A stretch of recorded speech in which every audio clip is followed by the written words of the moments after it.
भगवान जो वैद्यनाथ जी है ना, उनके विषय में भी थोड़ा सा मतभेद है। तो देखो कोई अंतर नहीं है जी, दोनों एक ही है, कोई भेद नहीं है, दोनों एक ही है। एक भगवान वैद्यनाथ हैं पार्लिया में, महाराष्ट्र पार्लिया में, तो लोग दर्शन करने जाते हैं महाराष्ट्र पार्लिया में। और एक वैद्यनाथ है देवघर झारखंड में। देवघर झारखंड में बंधुओं बाबा वैद्यनाथ, वैद्यनाथ चिता भूमि। लेकिन शिव महापुराण की यदि माने तो यहां पर चिता भूमि शब्द आया। कौन सा शब्द आया? चिता भूमि। और चिता भूमि कहते हैं बाबा वैद्यनाथ को। कौन से वैद्यनाथ? जो देवघर बिहार वाले, अब झारखंड में चले गए। तो बंधुओं आइए, वैसे दोनों में कोई भेद नहीं, आपका जहां दर्शनों का मन करिए वहां करिए, पर लेकिन बाबा वैद्यनाथ के दर्शन जरूर करिए। ये बाबा वैद्यनाथ ज्योतिर्लिंग। तो भगवान वैद्यनाथ कैसे आए हैं? आइए।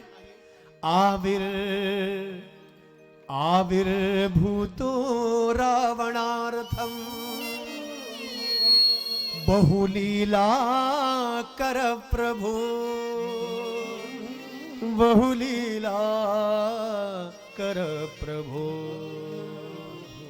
रावण के दर्प को, अहंकार को चूर करने के लिए भगवान ने लीला रची। देखो क्या हुआ। रावण की मां का नाम जानते हैं आप लोग?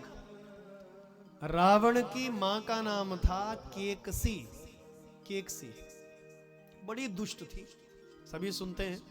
इसने जीवन भर अपने पति का अपमान किया, गाली गलौज किया पति को, कोसती रही पति को। विश्वकर्मा ऋषि को कैसे रुलाया इस दुष्ट ने। लेकिन जब इसका अंतिम समय आया था, ध्यान दीजिएगा, जब इसका अंतिम समय आया था केकसी का, तो अपने पुत्र दशानन रावण को बोली, हे मेरे वीर पुत्र रावण, हे 10 बुद्धि वाले रावण, अरे पुत्र, अरे कैसा शिव भक्त है तू। बेटा मैंने जीवन भर पाप किए, अन्याय किया, तेरे पिता को रुलाया। अंत समय में उसको अपनी करनी याद आई, केकसी को खूब रोई। रावण को बोली, बेटा मैं तो जब तब कर नहीं सकती, महादेव के दर्शन कर नहीं सकती, मेरे अंदर वो सामर्थ्य नहीं है।